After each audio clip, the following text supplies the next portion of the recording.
estar sentados. Eu não sei se é mais difícil ministrar ou exercer agora o protocolo.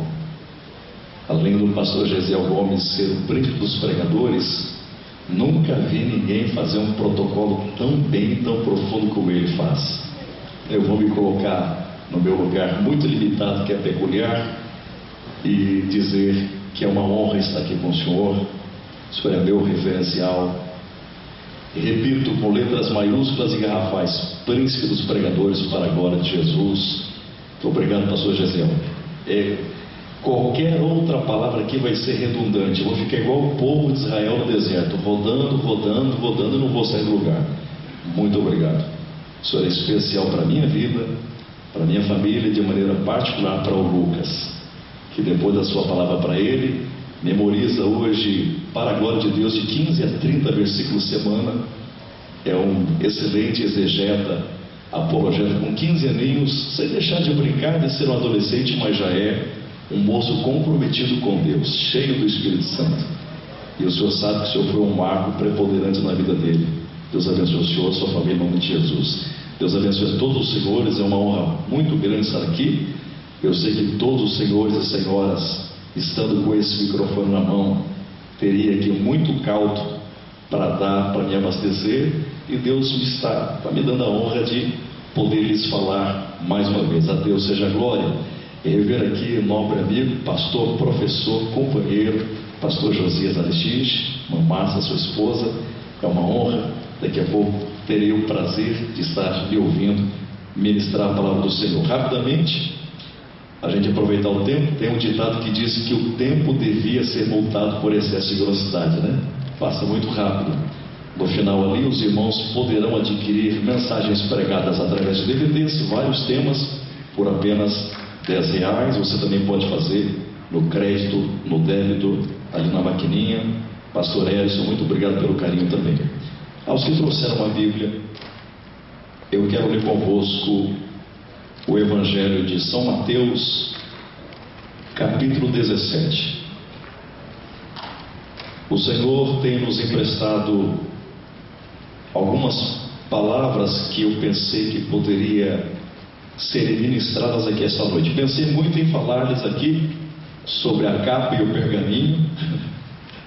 Achei que a mensagem seria essa, pastor: a capa e o pergaminho. Tudo que a igreja evangélica precisa hoje, líderes e pregadores precisam hoje, é do que Paulo disse a Timóteo, pedindo aos discípulos que tragam a minha capa e o pergaminho. Mas tem uma mensagem para você, ó, que a igreja precisa hoje é de capa e pergaminho. Pensei numa outra mensagem também sobre o filho de Rebeca. Ela teve dois, mas tem um que ela disse que era filho, Jacó. E Jacó, para mim, ele significa acróstico de um retrato destes pregadores modernos hoje, que exigem uma certa preocupação e cuidado nosso, e eu me incluo nessa lista. Jacó como acróstico é J.A.C.O, jovens acostumados com o holofote. Deus também não quis que eu ministrasse isso hoje. Também poderia lhes pregar aqui sobre Lucas e Teófilo, uma terça parte do Novo Testamento é escrito através desse exímio, habilidoso, profundo médico e também escritor Lucas, mas ele chama Teófilo de excelentíssimo. Tinha muita coisa para pensar aqui. Aí o Espírito Santo falou nessa semana: nada disso, vai para Mateus capítulo 17, e é sobre isso que nós vamos falar agora. Verso 1 a seguir: 6 dias depois, Jesus tomou consigo a Pedro, Tiago e a João, seu irmão, os conduziu em particular a um alto monte. Transfigurou-se ali diante deles, e o seu rosto resplandeceu como o sol. As suas vestes tornaram-se brancas como a luz, e eis que lhes apareceram Moisés e Elias falando com ele. Pedro, tomando a palavra, disse a Jesus: Senhor, é muito bom estarmos aqui. Se queres, façamos aqui 3 cabanas, tendas ou tabernáculos, uma para ti, uma para Moisés e outra para Elias. E estando ele ainda a falar, eis que uma nuvem luminosa os cobriu, e da nuvem saiu uma voz que dizia: Este é o meu filho amado, em quem me comprazo, escutai-o. Os discípulos, ouvindo isso, caíram sobre os seus rostos e tiveram grande medo.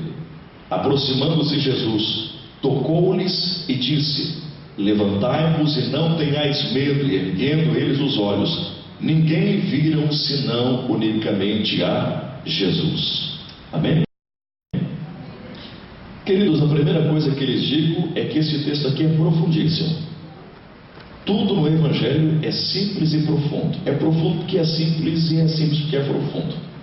Os Evangelhos são palavras de Jesus, palavras simples e profundas, profundas e simples. Mas esse texto aqui em particular, ele é profundíssimo. Tem que se ter muito cuidado para mergulhar nesse texto aqui. E só vou fazer isso porque a graça de Deus me concede esse privilégio. Nesse meu mergulho aqui, eu quero lhes dizer que nós estamos diante do primeiro Senapeb realizado no Novo Testamento. Jesus está aqui no Monte Resort, no Resort Monte da Transfiguração, convidando ali os pregadores da geração passada e os pregadores da geração moderna. Os obreiros antigos são Moisés e Elias. Os pregadores mais modernos são Pedro, Tiago e João. Quem está ministrando a estes seminaristas neste resort no Monte da Transfiguração é o próprio Deus. E a mensagem que Deus está ministrando para esses pregadores é a mensagem que fez com que Moisés e Elias lograssem êxito no passado e se transformassem nestes vultos proeminentes que são grandes oradores, porta-vozes, pregadores.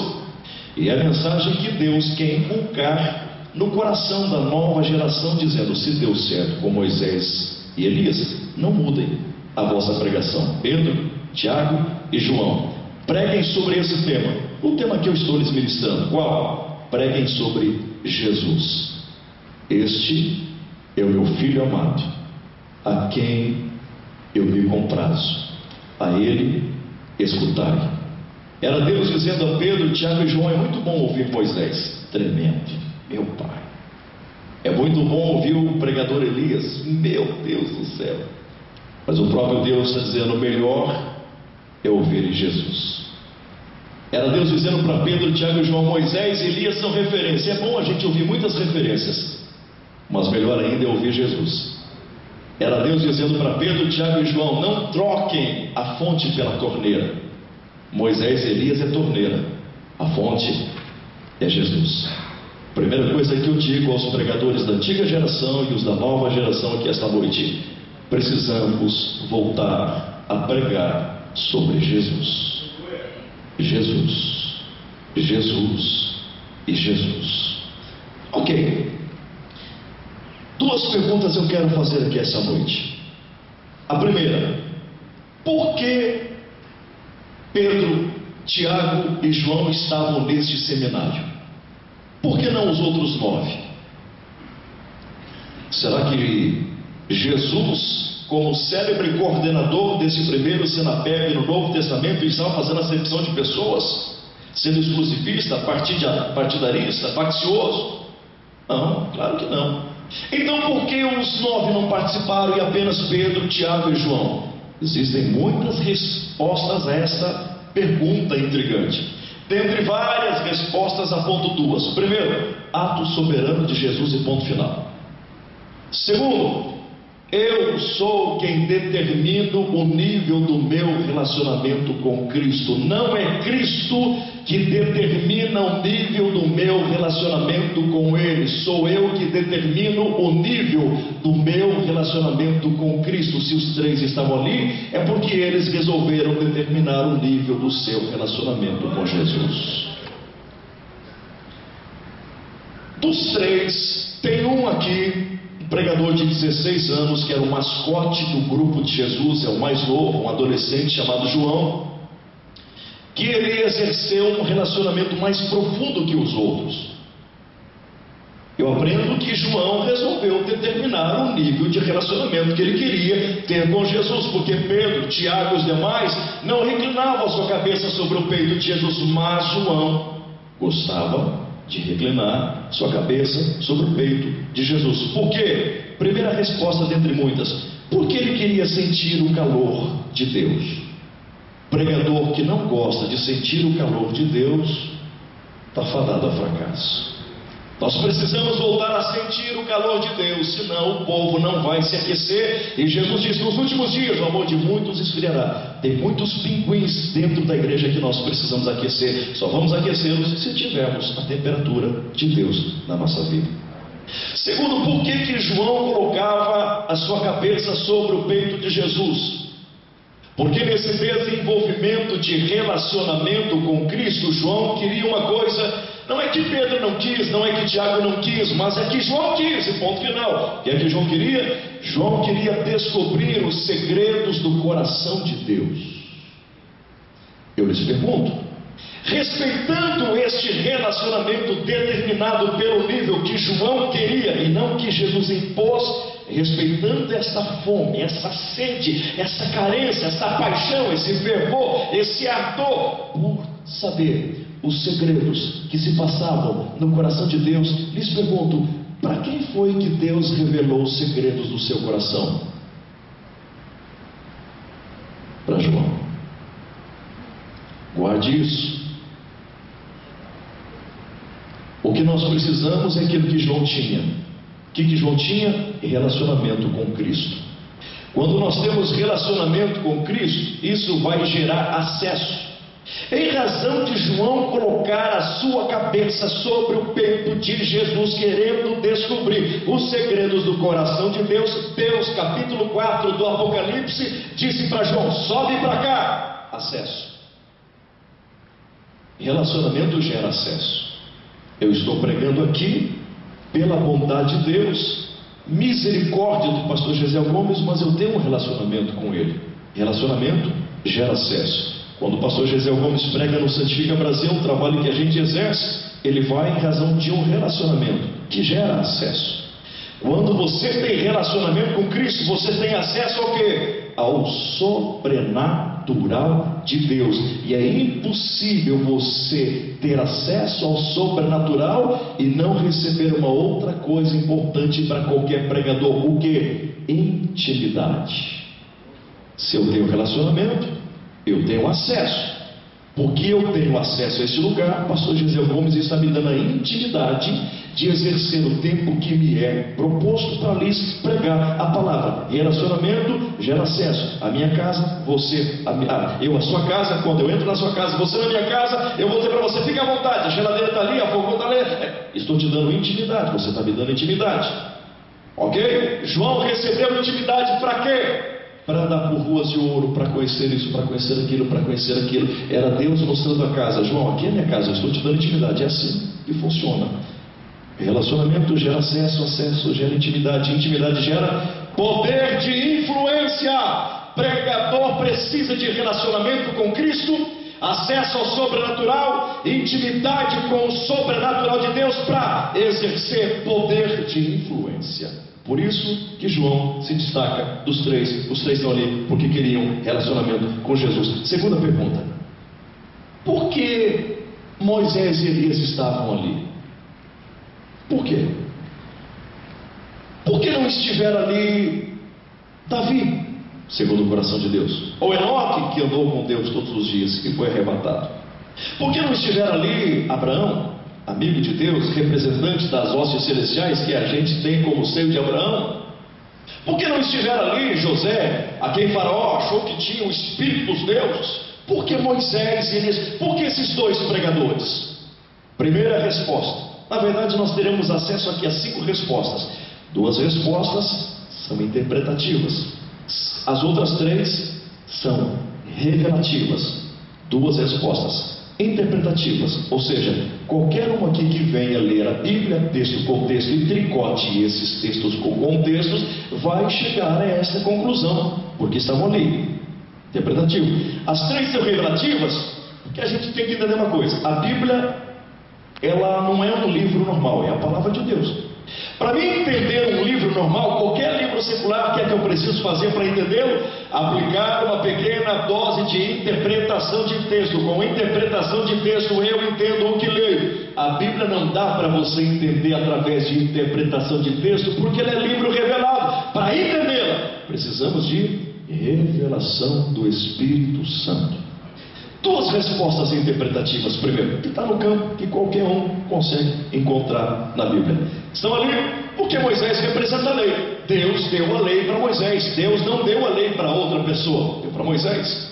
Ele é o representante da lei, os irmãos já sabem disso. Elias é o representante dos profetas. Deus não usou um outro homem para instaurar o colegiado profético. O rancho dos profetas foi estabelecido por Elias. Moisés, representante da lei. Elias, representante dos profetas. Jesus, diz a Bíblia, veio para cumprir toda a lei e cumprir o que os profetas vaticinaram a seu respeito. Logo Jesus está diante de Deus dizendo: Pai, eu me qualifico a ir à cruz porque eu cumpri a lei e eu cumpri os profetas. Interpretativo. Segundo interpretativo, Moisés é aquele profeta que morreu, Deus escondeu o seu corpo, o anjo brigou com Satanás para que este não achasse, e nós entendemos que ele é o profeta que morreu, aguarda o arrebatamento da igreja como a gente. Elias é o profeta que não morreu, não conheceu a morte, foi arrebatado aos céus. Portanto, interpretativamente, Moisés representa os que estão na igreja, mas já dormem com Cristo e aguardam o arrebatamento, e Elias representa a igreja que está na terra aguardando o soar do toque da trombeta para que a gente seja arrebatado. Interpretativamente. Vamos para o andar de cima. Vamos agora para a revelação. Primeiro lugar, porque Moisés e Elias estavam ali. Eu dei uma pincelada no ano passado sobre isso que vou lhes dizer, e vou agora, sabe quando a gente toca na tela, se eu toco screen, vai dar aquela aumentadinha? Vou só dar uma aumentadinha aqui. Moisés e eles estão ali para quebrar qualquer desculpa esfarrapada que nós damos a Deus, dizendo que não podemos ser usados por Deus. Quem estava no primeiro Senapeb, lembra que eu disse que tem pessoas hoje que só acham que serão usadas por Deus se tiver nome e sobrenome. E eu disse no ano passado, os dois homens que Deus mais usou no Antigo Testamento, um não tinha nome, que é Moisés, e o outro não tinha sobrenome, que é Elias. Moisés é uma criança que nasce, a mãe não lhe dá nome, a criança é colocada num cesto. Eu tenho que falar um negocinho interessante aqui. O cesto, sabe o que eu ouvi, pastor Josias, no Discovery Channel, poucos dias agora? O palácio de Faraó, ele ficava lá em cima, na cabeceira do Nilo, e o arraial dos hebreus ficava lá embaixo, a 36 quilômetros de distância. Ora, a Joquebede coloca o filho dentro do cesto, ok? E eles disseram que o cesto foi para lá na cabeceira do Nilo. Cabeceira do Nilo, Rio Nilo, águas volumosas, pantanosas, perigosas, água, está entendendo? A correnteza. Joquebede coloca a criança sem nome aqui no cesto, e o cesto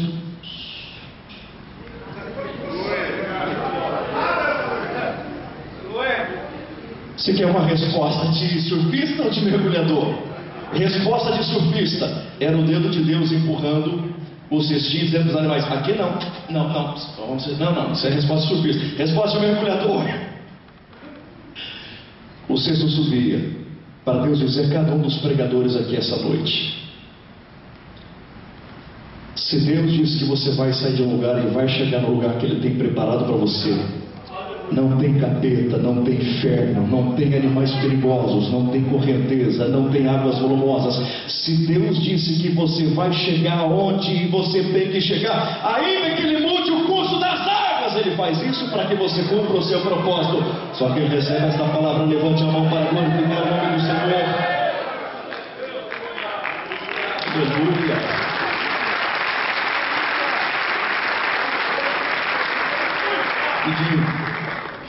Ok, a filha de Faraó vê a criança, pega a criança, Miriam, irmã da criança, diz para a filha: a senhora quer que alguém para cuidar da criança? Quero. Então a criança vai, é amamentada por Joquebede, volta adulto para o Egito sem nome. Aí é obrigado a dar alguma coisa para a criança. A criança não tem nome, então a filha de Faraó lhe dá um apelido, assim como homenagem aos deuses. Esse menino, em homenagem ao Deus do Nilo, é o tirado das águas. Tira das águas, vem cá, tira das águas, vem cá. Moisés não tinha nome, tanto que rejeitou ser chamado de filho da filha. Rejeitou o apelido, porque não tinha nome. E Elias, cadê o sobrenome de Elias? Só diz que era Elias o Tisbita, de Tisbe, lá pertinho, mas nada. Você não precisa de nome famoso e nem de sobrenome de peso. O que você precisa é daquilo que os dois tinham: presença de Deus na sua vida. Se tiver presença de Deus na sua vida, querido, quem faz teu cartaz, teu outdoor, quem te abre portas, quem te coloca no lugar que você é Ele, acabou. Segundo, Moisés e Elias são semelhantes em vários aspectos, vários. Um me chama mais atenção. Moisés é aquele camarada que mata um egípcio porque estava oprimindo os hebreus, matou. No outro dia separa a briga de dois hebreus. Os dois hebreus dizem: o agente da ONU, você quer falar de paz? Você quer nos apartar de uma briga? Que moral você tem para falar de paz se ontem você matou um egípcio? E agora quer ser... Você não sabe que Faraó quer te matar, rapaz? Diz a Bíblia: e a esta palavra ameaçadora fugiu Moisés para o deserto do Sinai. Quem é Elias? Matou os profetas de Baal de Azera. E no outro dia, a mulher de Jezabel: me faça os deuses e outros tantos, se amanhã, estas horas, eu não matar você, Elias. E diz a Bíblia que Elias, recebendo esta palavra ameaçadora, fugiu para o deserto do Sinai. Moisés mata o inimigo de Deus, Elias mata o inimigo de Deus. Moisés foge, Elias foge. Moisés vai para o deserto do Sinai, Elias vai para o deserto do Sinai. Moisés foge para não morrer, Elias foge para não morrer. Igual. Eu não estou nem dizendo que ambos jejuaram 40 dias, estou nem dizendo que viviam construindo altar, não estou nem dizendo que viviam não. Estou falando só dessa semelhança. Olha aqui. Moisés está no momento mais difícil, uma depressão profunda, triste. Diz a Bíblia: anjo do Senhor, manifestação teofônica, Cristo em aparição angelical, vem e consola Moisés. Elias está na caverna numa depressão profundíssima. Anjo do Senhor, manifestação teofônica, Cristo em revelação angelical veio e consolou Elias. No momento mais difícil do pregador Moisés, Cristo foi consolado.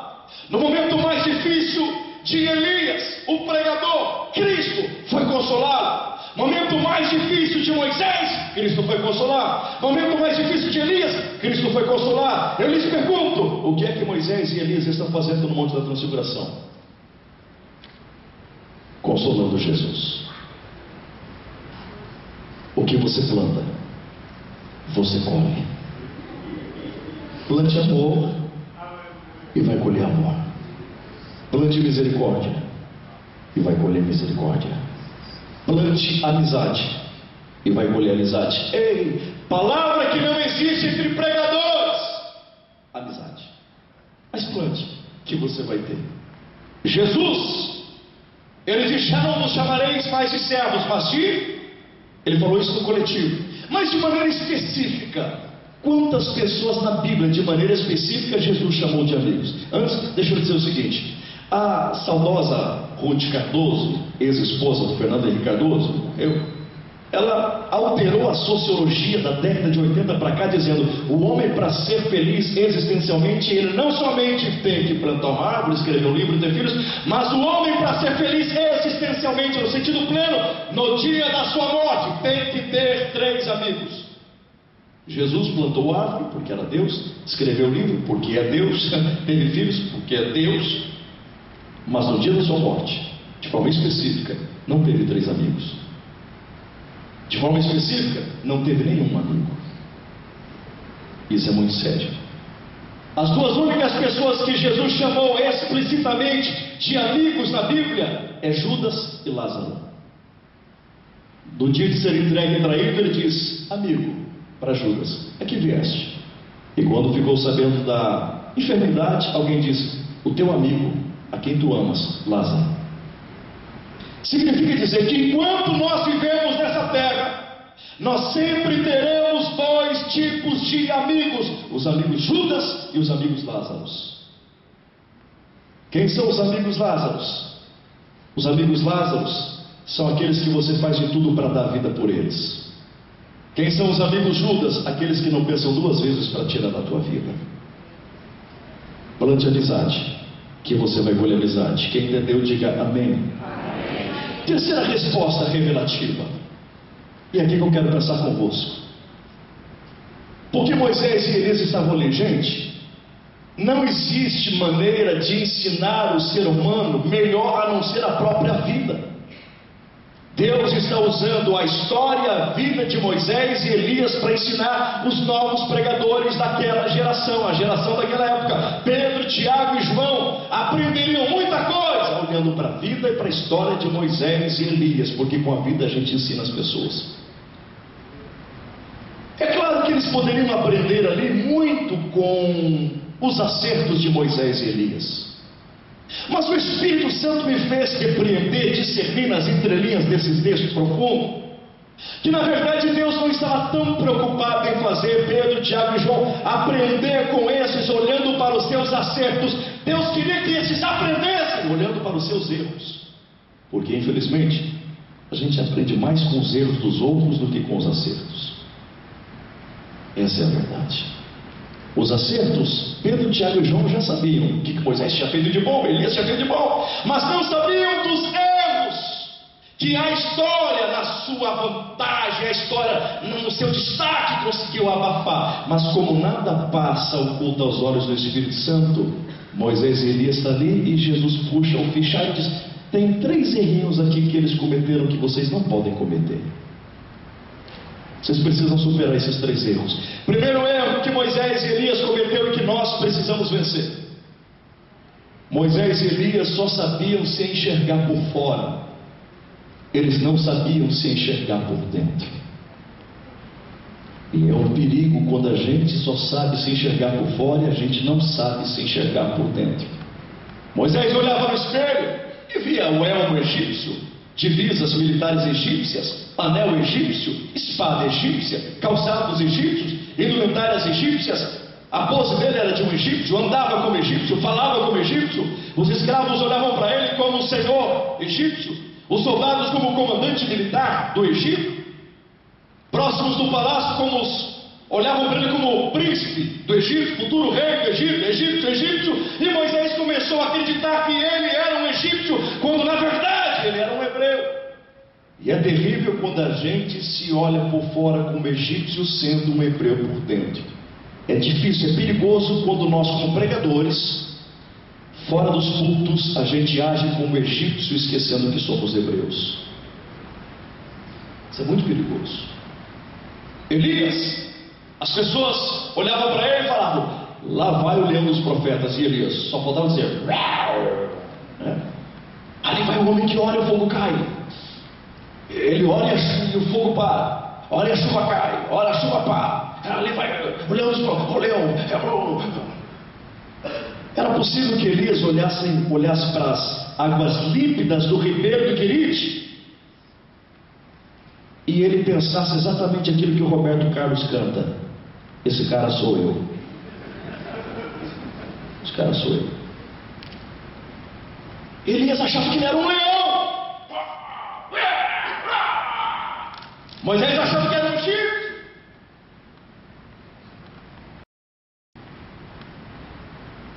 Escute bem o que eu vou lhe dizer.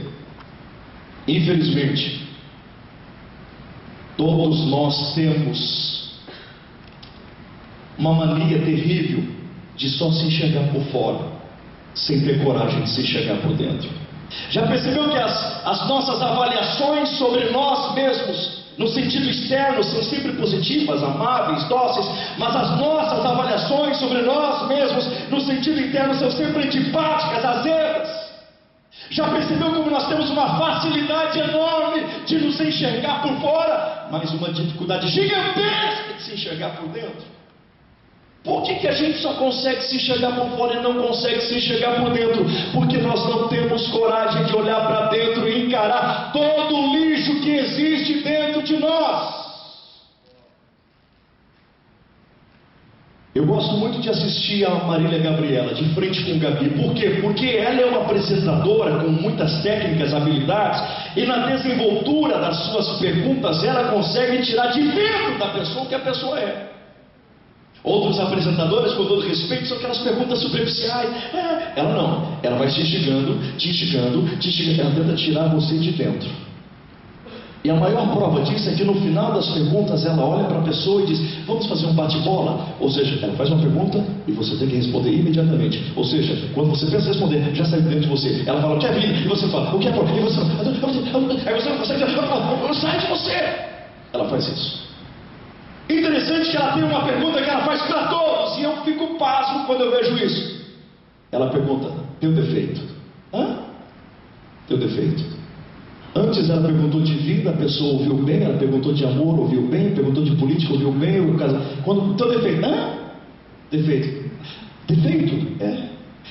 Defeito? Agora você me pegou, Gabi. E vocês sabem que segundos são preciosos na televisão. Defeito, deixa eu ver. Ai meu Deus, me ajuda. Defeito. Defeito. Já sei, Gabi, já sei. Defeito. Defeito. Eu amo demais as pessoas. Que defeito, eu sofro com isso. Teu defeito. Meu, perdoo demais. As pessoas me batem, machucam, me ferem. Eu perdoo. Teu defeito. Eu ajudo demais quem não pode ser ajudado. Eu ajudo todo mundo. Meu defeito. Meu defeito é que eu queria mentir. Eu só falo a verdade. Eu olho e digo: meu Deus, me manda esses milhões de Deus. Eu quero esses defeitos. Eu quero esses defeitos. Eu não vi ali ninguém com coragem de dizer: defeito é que eu quero teu lugar, Gabi, eu não consigo. Meu defeito é que eu não suporto ver fulano na revista Caras na capa e eu não saio. O meu defeito é que eu sou um caluniador, um mentiroso, um hipócrita, um falso, um leviano. O meu defeito é que eu sou um sujo. Ninguém. Nós somos verdadeiros estelionatários, vendemos uma imagem que as pessoas não podem comprar. Vivemos só preocupados de projeções, e eu estou falando a pregadores que infelizmente podem cometer o erro que Moisés e Elias cometeram, de só ficarem preocupados com a projeção e não com o que são.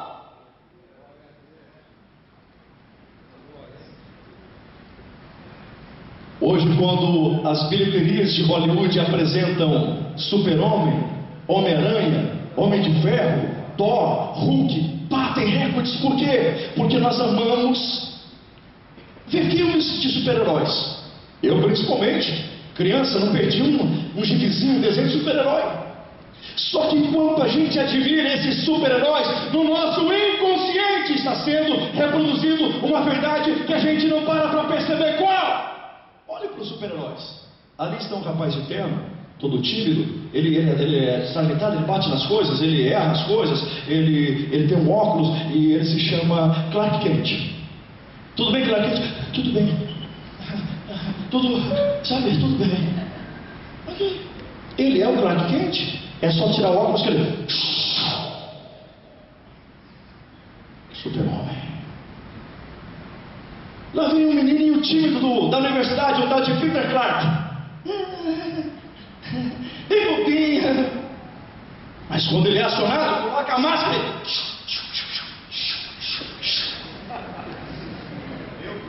Tem um outro bobão, tal de David Brenner. Até o mosquito bate nele, a formiga bate nele. Mas de repente...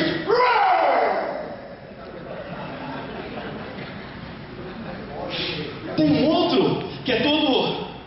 Não pode usar essa expressão delicada hoje, né? Mas já usei, então vamos lá. Tem outro que ele é todo gentleman. Tira o chapéu, passa o bigodinho, né? Seu nome? Dom Diego de la Mancha. Mas daqui a pouco...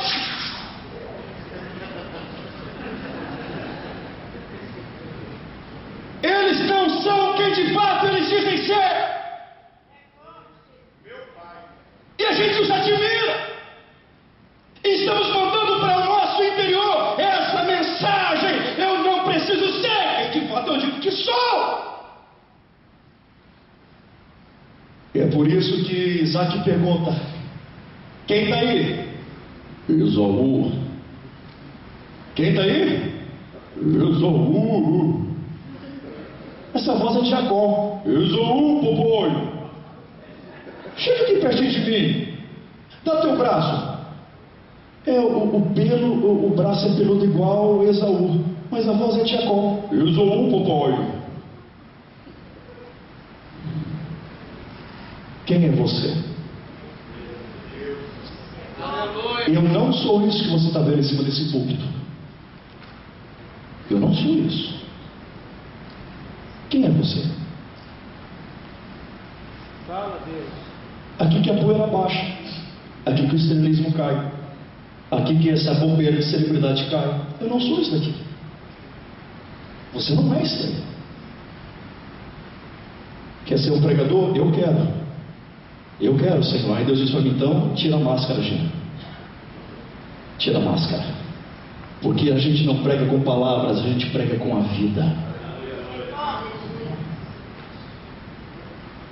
Toda briga crística, toda teologia paulina está estribado fortemente em cima do dentro e não fora. Jesus nunca valorizou fora, sempre valorizou o dentro. Paulo e Jesus sempre disseram, o problema é dentro, o problema não é fora. Quem consegue se encontrar dentro não se perde fora, mas quem se acha fora sempre vai se perder dentro. O que sai do coração, ele diz, é o que contamina. A boca só fala do que o coração está cheio. O meu culto não é aprovado porque eu levanto a mão abaixo e faço, não! O meu culto é aprovado pelo que vai dentro. A minha adoração é recebida pelo que vai dentro. É por isso que ele procura os verdadeiros adoradores que adoram o Espírito em verdade. A minha oferta não é validada, legitimizada quando eu coloco uma quantidade financeira no envelope, num lençol, numa salva, não. Antes de eu colocar a oferta ali, ele olhou para cá primeiro. É o que sai dentro. Olhou para Abel e para a oferta. Olhou para Caim e para a oferta. Primeiro para mim, dentro, depois para a oferta. Tem que ter harmonia com o dentro e o fora, fora e o dentro. Quem está entendendo, diga amém. Amém. O que é que acontece, pastor Jean, quando eu só fico nessa percepção, nesse feedback externo? O que acontece quando eu só me enxergo por fora e não me enxergo por dentro? O que acontece? Infelizmente, nós vamos desenvolver uma visão distorcida, extremista, perigosa, e essa visão distorcida sobre nós vai gerar em nós uma palavra chamada complexo de superioridade. Eu posso falar do de inferioridade? Sim. Quando eu não sei me enxergar por dentro e só enxergo por fora, também desenvolvo o complexo de inferioridade. Mas eu quero falar de superioridade. Quando eu não sei me enxergar por dentro e só me enxergo por fora, eu vou desenvolver complexo de superioridade. Moisés, complexo de superioridade, prepotência, arrogância, altivez, achou-se no direito de matar um egípcio. A que ponto a gente chega com a prepotência? No outro dia, se achou no direito, diante da envergadura da soberba, de separar dois irmãos hebreus que estavam brigando, achando que era o juiz. Diga para o teu irmão, a partir de agora, você vai ver um Elias que quem sabe até hoje você não viu. Vocês lembram daquela propaganda de um higienizador de boca, de um produto que a gente passava na boca para tirar o mau hálito, bactérias e tal, chamado Cepacol? Quem lembra, diga amém. Amém. Vocês lembram como é que o Cepacol se vestia? O smoking, gravata borboleta e camisa branca. Aí apareceu o Cepacol, rapaz forte, tórax alargado, um queixo fino, nariz fino, um topetão, e ele com as pernas finas chegava e dizia, você precisa usar o Cepacol.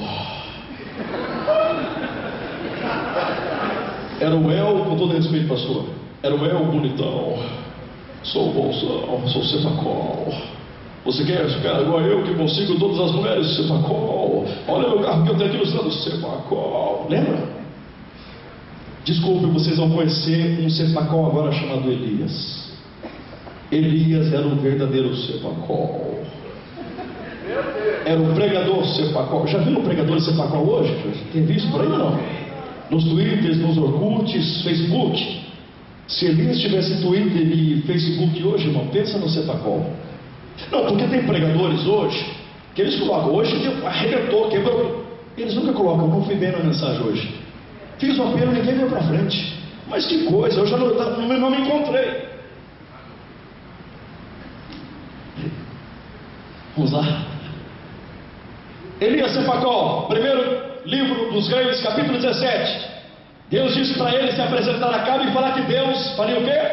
Reteria a chuva, não é isso? Aí. E o que ele deveria dizer para Acabe? Não vai chover, não é isso? Não. Em cuja presença eu estou.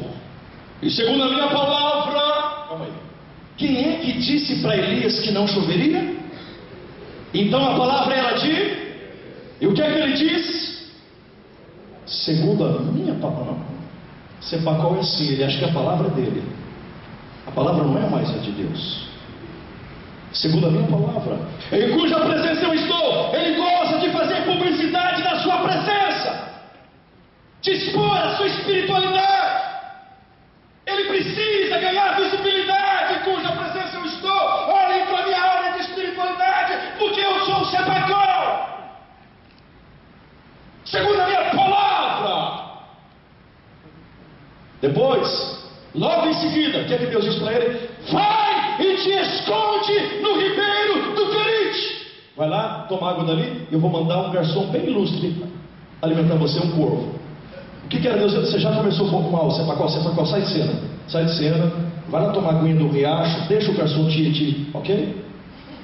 Mas tem gente que não aprende. Não aprende, e ele não aprendeu, porque ele volta, se encontra com uma mulher que ele achou que era uma empresária de Sarepta, e quando encontra com a mulher e vê a mulher naquela língua, situação deplorável, porque está cheio de Sepacol assim hoje, explorando a igreja. Explorando. Oferta uma coisa, abençoada uma coisa, combinar e é uma coisa. Estou falando de explorar.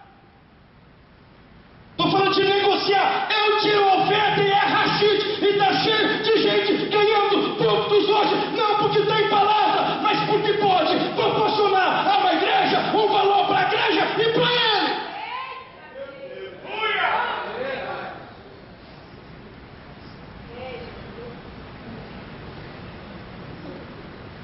Mercenário!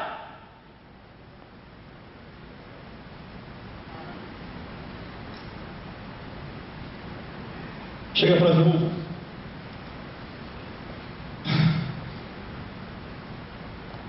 Ele percebe que ela não tem condições nenhuma de nada.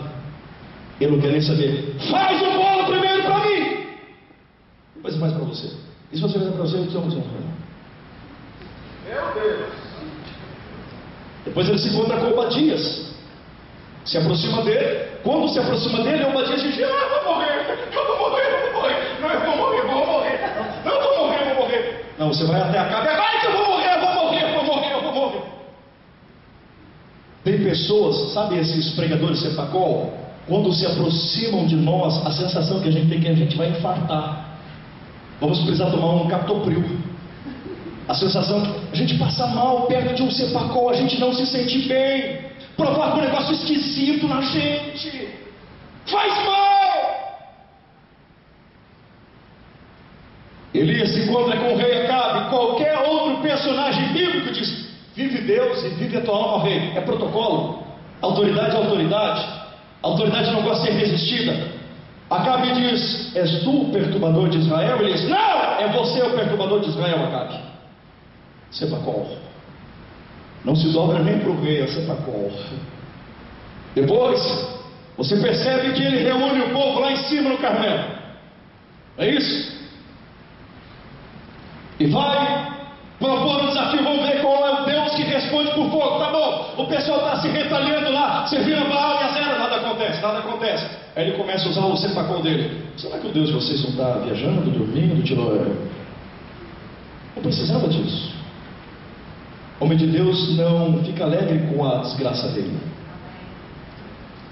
E por falar, o que tem de hinos hoje que só estão exaltando desgraça alheia em detrimento da minha vitória. Isso é mensagem pregada, cantada. Aí, quando nada acontece, aí o Sepacol chega e: vocês estão olhando para mim, câmeras, luzes, ação, ok, eu vou lá. Todas as outras vezes, para pedir fogo, ele diz: desça fogo, desce fogo, desça fogo, desce fogo, desça fogo. Era só dizer: desça fogo, desce fogo. Não! O Sepacol tem que pedir para fazer um baita de um buraco ao redor do altar e pedir para derramar muita água ali escassa, só para descer o fogo e queimar a água e mostrar que ele era o Sepacol.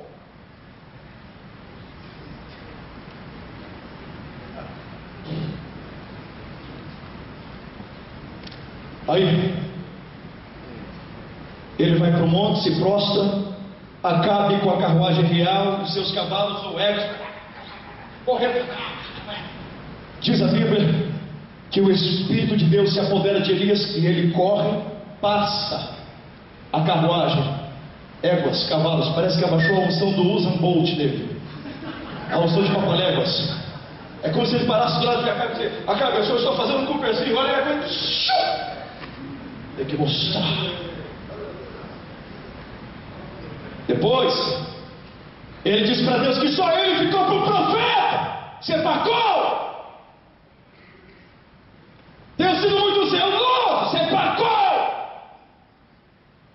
Capitães querem falar com ele: se eu sou homem de Deus, dessa forma. Aí tem que vir um outro lá: minhão, minhão, profeta Elias, por favor, tem que dizer. Aí desce Sepacol. Aí Eliseu começa a andar com Elias, e Elias diz para Eliseu: fica aqui, que eu vou até Betel. E Eliseu diz: não, vive Deus e a tua mão que eu vou contigo. Elias diz: fica aqui, que eu vou ter que ir até Jericó. Vive Deus e a tua mão. Fica aqui, Eliseu, que eu vou até Jordão. Quem é o Sepacol do tal do Elias? É aquele líder, é aquele pregador que ele tem medo de sombra. Ele quer que os outros fiquem para que ele vá. Só ele vai, só ele que vai, só ele que pode ir, só ele que pode aparecer, é só ele que chega na cidade, é só ele que... É isso.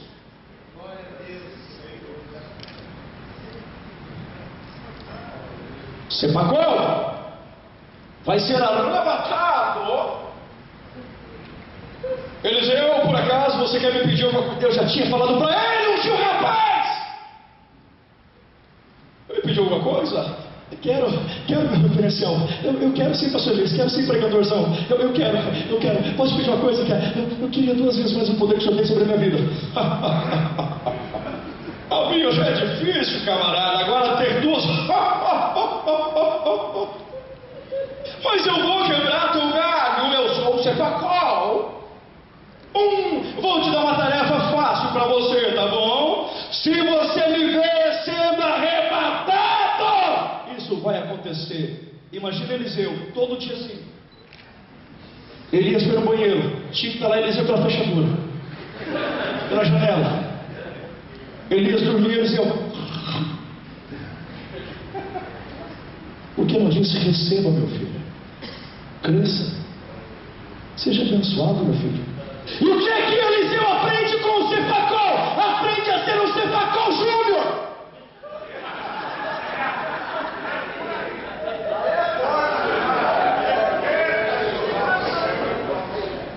O que é que você está ensinando como pregador na tua casa, meu irmão?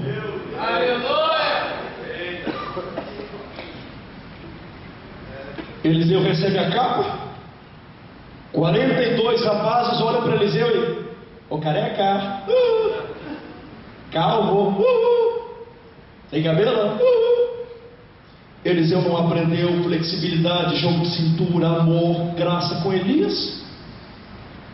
Ele vai usar o que ele aprendeu. A gente só pode dar o que a gente tem. Apareçam 2 ursas e matem vocês agora. 42 futuros pregadores foram mortos pela falta de jogo de cintura do Sepacol Júnior.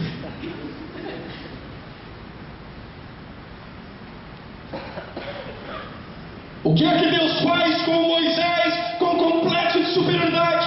O que é que Deus faz com Elias, um Sepacol? O que é que Deus faz? O que é que Deus faz com um pregador arrogante, soberbo, prepotente? O que é que Deus faz com gente que se acha o máximo? A palavra é minha, segundo a minha palavra. Tem gente que fala assim: Senhor, se eu ainda tenho crédito contigo, que crédito que eu tenho com Deus, irmão?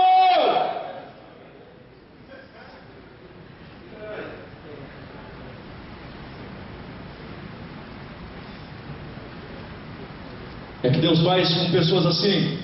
Deus usa uma agulha para estourar esse balão de eco. Sabe qual é o nome dessa agulha? Chama-se deserto. Deserto para você, Betidão. Deserto para você. Aí quando Moisés está no deserto, cadê o Moisésão? Cheio de títulos, de conhecimento, que mata e separa a briga, e acha que é o novo juiz de Israel. Cadê o pão sobre a boca? Sou gago, pronto. Ah, agora você é gago. Agora, cadê o tal do Elias, o Sepacol Júnior? Falando bem baixinho: Senhor, já basta, toma minha vida, porque eu não sou melhor que os meus pais.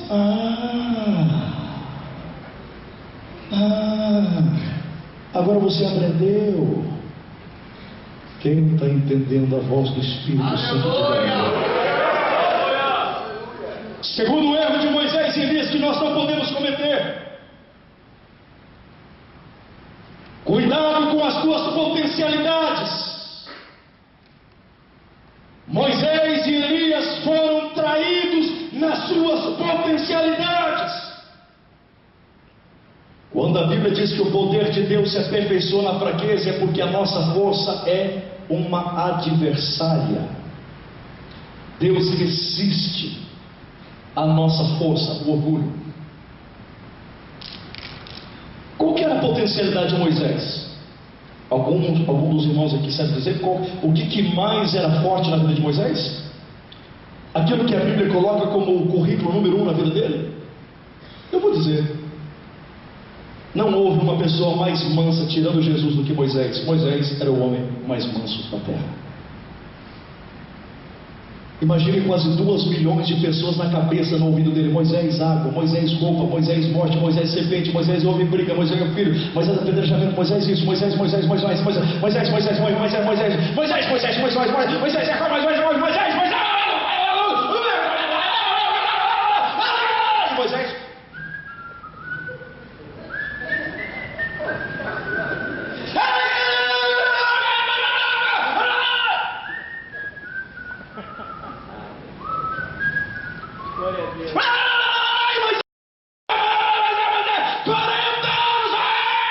E de repente, no meio daquela voz toda, Deus diz: Moisés, eles estão pedindo água da água.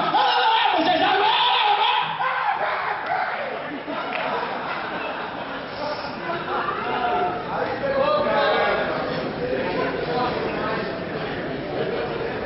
Aleluia.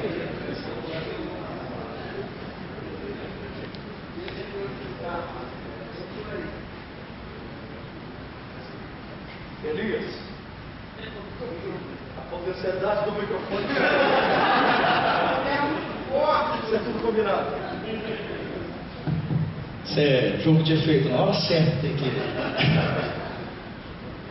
Elias, qual que era a potencialidade de Elias?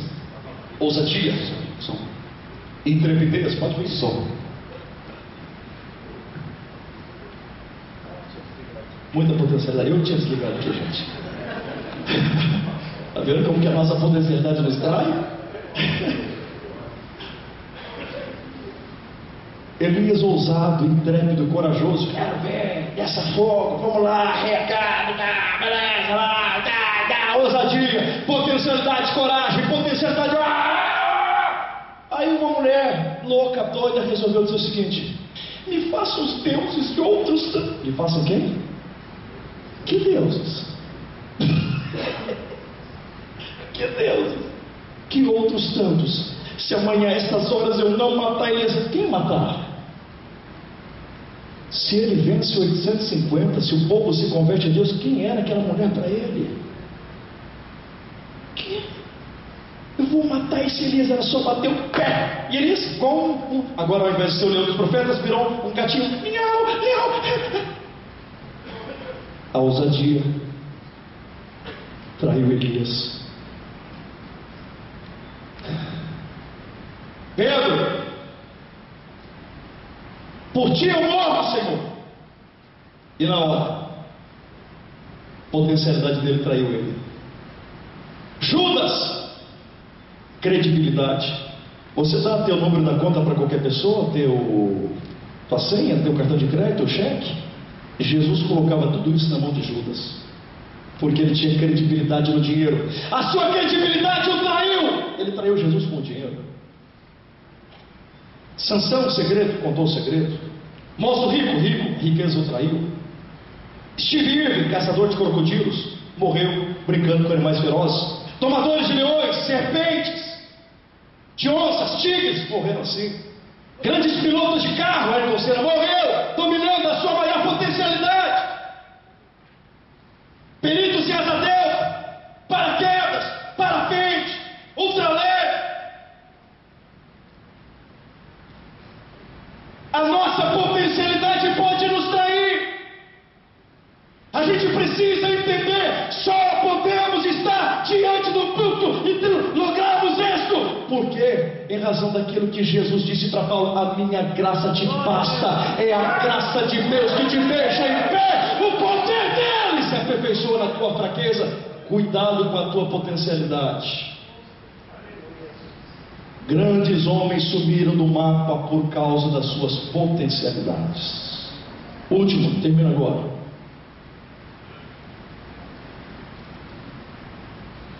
Cuidado com esse erro.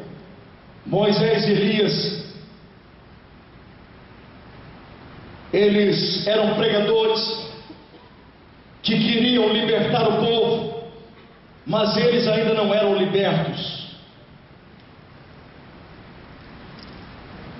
Não tente libertar o povo se você ainda não foi liberto.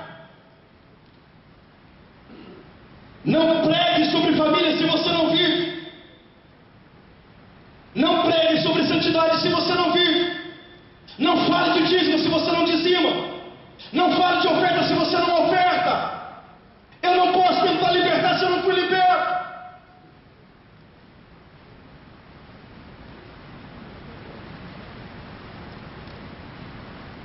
Moisés e Elias tinham mente e coração enfermos. Mentes enfermas, corações enfermos. Deus não pode nos usar para libertar ninguém se a mente e o coração estão enfermos. A mente de Moisés era uma mente enferma, pastor Jean, sim. Como que a mente de Moisés era enferma? Escute isso. Deus se revela através de um arbusto, de uma sarça.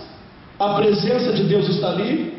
O fogo de Deus está queimando a sarça, mas ela não consome. Moisés está acostumado a olhar para as sarças que queimam e se consomem. Essa queima e não se consome. Aí Moisés, com a mente enferma, mente egípcia, racionalista, lógica, dedutiva, perscrutadora, inquisitiva, mente acadêmica, mente humanista. Ele vai tentar entender por que é que o fogo está queimando e não consome, e ele está tentando aplicar as fórmulas egípcias da física, da química, quem sabe um pouquinho da quântica, para ele poder entender o sobrenatural está acontecendo. E Moisés está usando a mente lógica, matemática, a mente acadêmica, científica. A glória de Deus está ali, e ele tentando entender aquilo com a mente humana.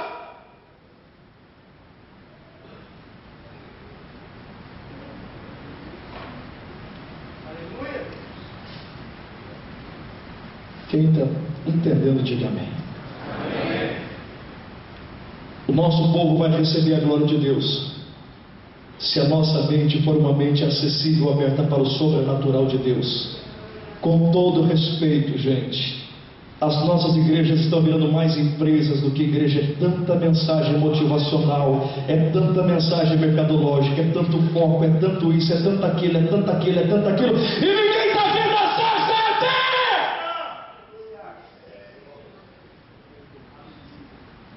O que chamou a atenção da multidão no cenáculo não foi filosofia, não foi antropologia, não foi sociologia, foi língua de fogo! Com todo respeito, senhores, cadê as línguas estranhas dos nossos cultos? Senhores pregadores, sem manipular a plateia, cadê as suas línguas estranhas? Cadê os dons espirituais? Cadê as visões? Onde estão as profecias? É claro que tem que fazer tudo com ordem e decência, mas Paulo disse: onde está o Espírito de Deus também há liberdade. Aí há liberdade. Uma igreja muito erudita hoje, muito intelectualizada, graças a Deus foi muito politizada, mas cadê a presença? Muita robustez no falar, uma oratória requintada, um vernacular expressivo, discursos tremendos, mas cego, morto.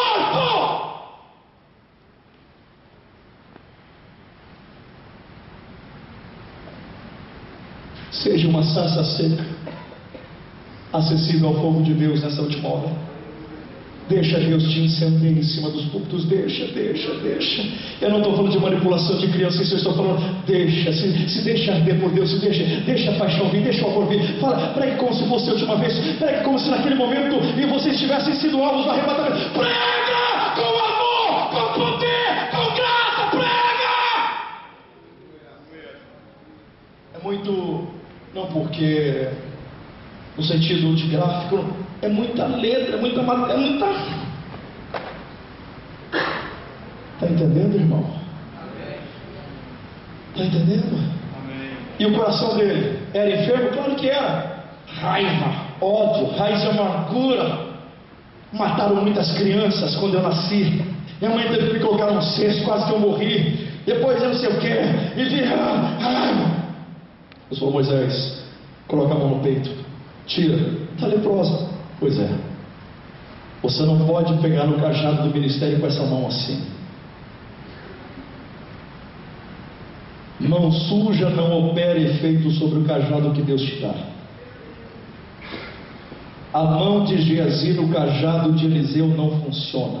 Mão suja não opera efeito no cajado que Deus te dá. A mente de Elias, xiita, legalista, fundamentalista, tudo é fogo, morre, fogo, lei por lei, olho por olho, dente por dente, fogo. Coração enfermo de Elias, disputa, competição, sou maior, vou chegar primeiro, vou fazer primeiro, é eu, ninguém vai, Eu não posso te usar assim, essa mente legalista aí, essa mente religiosa, fundamentalista, com esse coração aí, cheio de disputa, de competição, Elias vai para a caverna, e o resultado de quem vive assim é caverna. Resultado de quem tem mente enferma e coração enfermo, ou é atrás do deserto, é dentro de um buraco. Elias tinha certeza que Deus ia lá falar com ele, e Deus foi falar com ele. Veio um terremoto. Ele com certeza devia pensar: chefia está chegando aí, vai falar comigo, vou falar com ele hoje. Deus não estava no terremoto. Veio um fogo, também não estava. Veio um vento, é uma brisa suave. Era mais ou menos Deus colocando a mão no ombro de Elias, olhando para ele, dizendo assim: filhão, o que você está fazendo aqui, cara? Aqui não é teu lugar, meu amor. Ele esperava a lei, fundamentalismo. Deus veio com a graça. Pregador que não conhece graça não sai da caverna.